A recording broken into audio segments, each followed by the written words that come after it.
Seguimos en Pauta Propia, con los datos y el contexto de los temas que nos importan. Pauta 100.5. El llamado triple objetivo del futuro ministro de Hacienda, Jorge Quirós, crecer al 4%, alcanzar equilibrio fiscal y reducir el desempleo hacia el 6%, instaló un debate que va bastante más allá de las metas económicas solamente.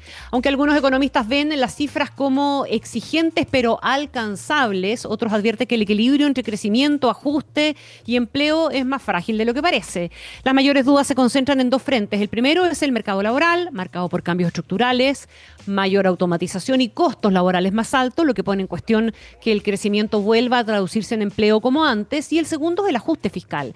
Hay un acuerdo en que es necesario, pero no en su ritmo. Acelerar demasiado puede tensionar la economía y la política, postergar en exceso puede minar la credibilidad y encarecer el ajuste futuro. Vamos a conversar de este tema en profundidad, como todos los martes, con nuestra querida Gabriela Villalobos, editora de Radio Pauta. ¿Cómo estás, Gaby? Bienvenida. ¿Qué tal? Bien, contenta de tener este espacio para conversar contigo sobre esta meta que se impuso Jorge Quirós, que me recordó un poco la manera de plantear los buenos deseos o las proyecciones que tuvo Marcel también en esa entrevista que te dio a ti el año pasado. ¿Te acuerdas cuando habló de... Terminando, el 333. Exactamente, el 333, el 3% crecimiento, 3% inflación y 3% para el déficit de cuenta corriente, pero eso lo veía él para fines de 2026. Jorge Quirós, como nuevo ministro de Hacienda, se está estableciendo o se está autoimponiendo estas metas para el fin de su mandato, que sería un crecimiento al 4%, desempleo al 6% y balance fiscal. Es decir, son metas distintas a lo que venía planteándose Marcel, porque además en el momento en el que él asumió, en realidad eran otros los desequilibrios que había que enfrentar. Sí, claro. Y en este minuto se están poniendo obviamente un desafío mucho más desafiante, también acorde a lo que es el escenario externo. Pero si quieres, partamos por revisar qué tan factible es lograr estas metas que se está planteando el ministro de Hacienda nominado, ya, podríamos decir. Vamos, en el orden que tú quieras. En el orden que tú quieras. Vamos de una de las cosas que ha sido vista como lo más complejo, que es el tema del mercado laboral, el desempleo al 6%. ¿Tú te acuerdas, Connie, cuándo fue la última vez que tuvimos un desempleo del 6%? No. Es que ha pasado bastante tiempo, así que está perfecto eso. Fue en 2018, es decir, previo al estallido. El momento del estallido, en ese trimestre ya el desempleo superó el 7%, no pasó del 6 al 7. Esto venía con una tendencia al alza, pero durante el trimestre en el que sucedió el estallido social, en octubre de 2019, ahí ya superó el 7% y desde ahí que no hemos logrado contener el alza del desempleo. Ha ido creciendo hasta mediados del año pasado y ahí ha estado bajando levemente, pero de todas maneras se mantiene en torno al 8%. ¿Y por qué lo digo? Porque en 2019 tuvimos estallido con el impacto que eso tuvo en el comercio, en la incertidumbre también en materia de inversiones, en el turismo, pero durante la pandemia también se produjo un cambio en las funciones, la introducción de mayor tecnología. Claro. Cambios que han sido bastante ahí le metimos el componente más estructural, claro, exactamente. Ahí empieza el componente también más estructural, esto combinado con un crecimiento económico que ha sido también bastante débil, en torno al 2%, bueno, ahora ha ido subiendo en torno al 3% que se está estimando para 2026 ya, pero de todas maneras es un crecimiento magro y que por lo tanto tampoco ha podido impulsar la creación de empleo. Y ese es el factor que más preocupa, más que la tasa de desempleo, la débil creación de empleo. Porque, no sé si tú te acuerdas, post-crisis subprime en Estados Unidos, se hablaba mucho de lo difícil que era en ese minuto medir la salud del mercado laboral solamente fijándose en la tasa de desempleo, porque esta puede caer si es que hay menos personas buscando empleo.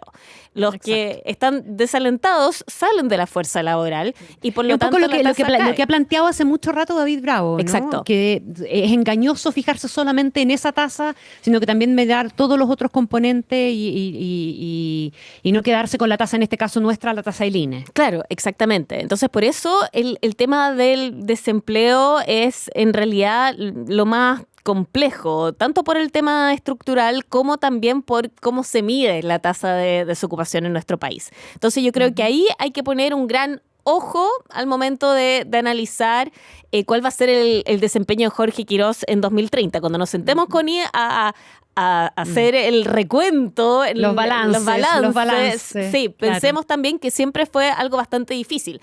Ahora, es obvio que al momento de ingresar al gobierno se ponen también grandes metas como para dar un impulso y una presión también al que va a ser el equipo económico, que va a tener además la difícil tarea de lograr un crecimiento al 4%. Ahora, una cosa cortita, solamente como conclusión, ¿verdad? En el tema del empleo, que es el primero que estamos tocando. La duda básicamente es si el crecimiento va a alcanzar, si el crecimiento repunta, partiendo de la base de que tenemos un crecimiento que repunta, si ese crecimiento va a alcanzar por sí solo, en definitiva, para lograr que el empleo llegue o el desempleo llegue al 6%. Sí, exactamente. Esa es la gran duda. Tal cual. Pueden haber algunas regulaciones también que pueden ayudar a eso. Algunas ayuditas. Tomás Raúa ahí va a ser el encargado seguramente de revisarlo desde lo que tiene que ver con los...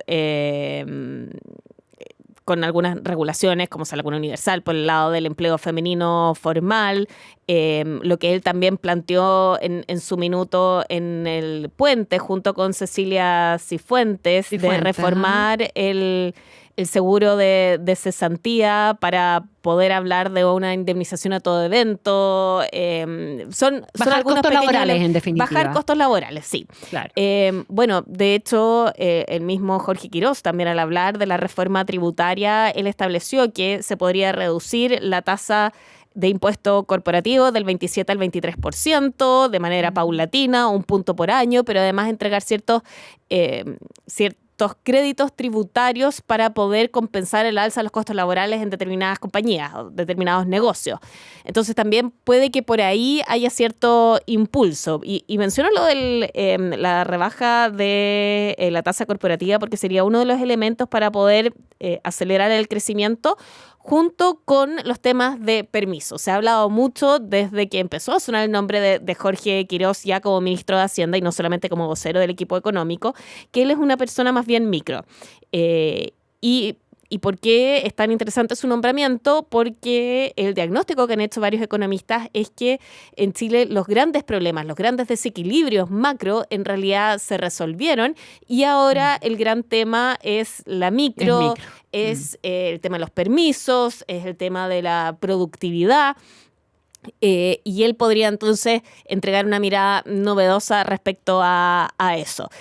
Todo eso en momentos en que tenemos también un escenario externo que nos podría estar ayudando con un precio del cobre que ya está cerca de los $6 la libra, que se ha dicho y que también podría estar bastante más alto por temas estructurales. Bueno, lo hemos hablado también antes aquí en la radio, poder retomar la producción de cobre después de todas las disrupciones que hemos visto, no solamente en Chile, sino que también en otros lados del mundo, va a llevar a que el precio del cobre se mantenga alto por un buen tiempo, al parecer. Entonces, eso también nos podría estar entregando un impulso adicional y bajar un poquito la presión del ajuste también, ¿o no? Eso fue lo que insinuó Jorge Quirós también. Él lo dijo, claro. Él lo dijo. Ahora, ojo, eso lo dijo el fin de semana pasado, pero el viernes se van a estar entregando las nuevas cifras de la DIPRES que van a al final dar cuenta de cuál es realmente el punto de partida en materia de déficit sobre el cual se va a estar parando el futuro gobierno de José Antonio Kast.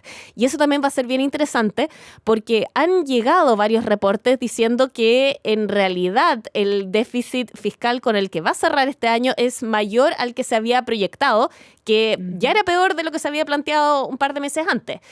Pero de todas maneras sería un escenario más complejo de lo que se había estado delineando y por lo tanto tal vez el ajuste va a tener que ser mayor y no se va a alcanzar a compensar con un mayor precio del cobre. Entonces ahí también va a ser, claro, ahí va a ser complejo. Claro. Ahora, el impulso inicial que le dé a esa cuestión también va a ser bien clave, Gabio, ¿no? Porque hoy día, claro, ¿qué pesa hoy día? La velocidad del recorte, la credibilidad de que tenga una trayectoria clara, aunque tome más tiempo. Ahí hay una decisión que al final es una decisión no solo política, sino que también de impacto inmediato en la economía, que es bien importante. Sí, absolutamente. Ahora, tú lo decías, ¿qué tanto importa la velocidad?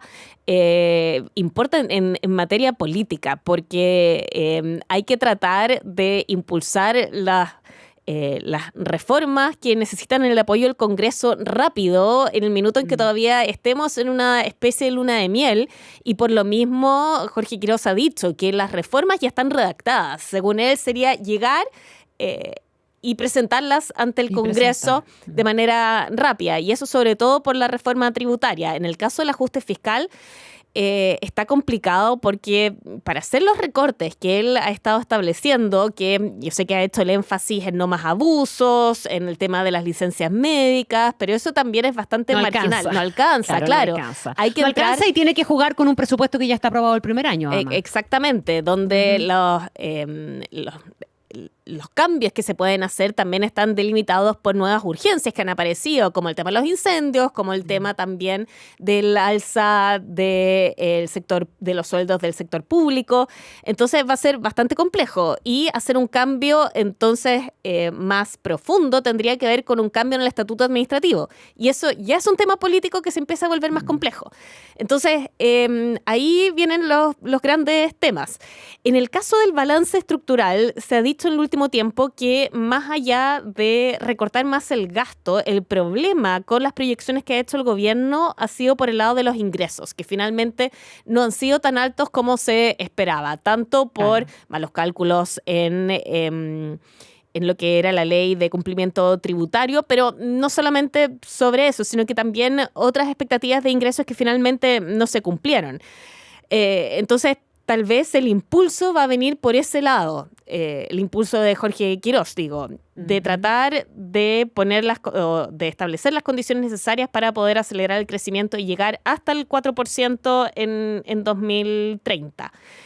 Todo eso, mientras que además se tienen que empezar a pensar en los otros nombres que van a estar acompañando a Jorge Quiroz en otras reparticiones económicas. Sí, y que son claves para justamente el manejo que él quiere hacer básicamente del tema regulatorio. Exactamente. Ahora, en el tema regulatorios, que no tienen que ver tanto con permisos, pero sí ya está sonando bastante lo que va a pasar con la Comisión para el Mercado Financiero, porque el nombramiento de su presidente o presidenta, como es en este caso, coincide justamente con los ciclos electorales. Entonces, ahora tendría que salir Solange Bernstein, la presidenta de la CMF, y estaba sonando ahí el nombre de su reemplazante, que es actualmente comisionada, Catherine Tornell. Catherine Tornell termina su periodo en 2029. Entonces, si es que asume como presidenta de la Comisión para el Mercado Financiero, habría que nominar a otro comisionado. Y eso sí pasa por el Congreso. En cambio, si nominara directamente a otra persona, ahí no tendría que pasar por el Congreso. Entonces, está evaluando actualmente también en tiempos políticos qué es lo que conviene. Esto es un gran puzzle donde hay que mover varias piezas, ver dónde se dan las peleas, además. Sí, y considerar que además entiendo que en la CMF hay 2 reemplazos que va a tener que hacer sí o sí este año porque se le acaba el periodo a 2 comisionados. Exactamente, además, a Bernardita Piedrabuena y Augusto Iglesias. Sí, esos son 2 que se van. Donde también se va a ir alguien, pero todavía falta, es en el Banco Central, porque también va a terminar su mandato Rosana Acosta, aunque todavía faltan varios años. En 2028 va a terminar el periodo de Alberto Naudón, y después en 2029 termina el tiempo como consejera de Rosana Acosta ya.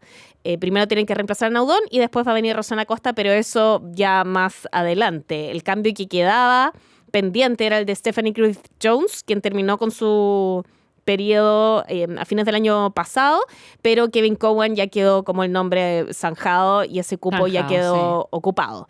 Queda todavía el Servicio de Impuestos Internos, que teníamos Corfo. ahí, Corfo, claro, Codelco también, que ya estaba sonando Bernardo Fontaine. Y importante, el Servicio de Evaluación Ambiental. Ahí tenemos una institución clave justamente por el tema de los permisos. Sí. Claro, hoy día en el DF, creo que era hoy día en el DF, ¿o no?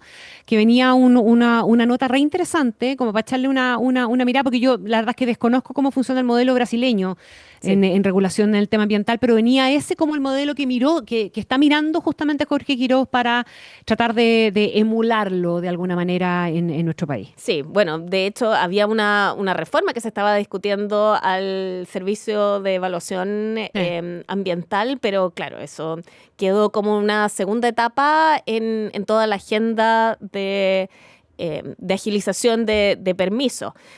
Así que, al parecer, el camino que estaba siguiendo esa parte de la agenda ya va a quedar truncado con el cambio de gobierno y, como decían también en la nota de Diario Financiero, se estarían revisando otros modelos. Gabriela Villalobos, muchísimas gracias. Un beso enorme y nos vemos la próxima semana. Gracias a ti. Chao, chao.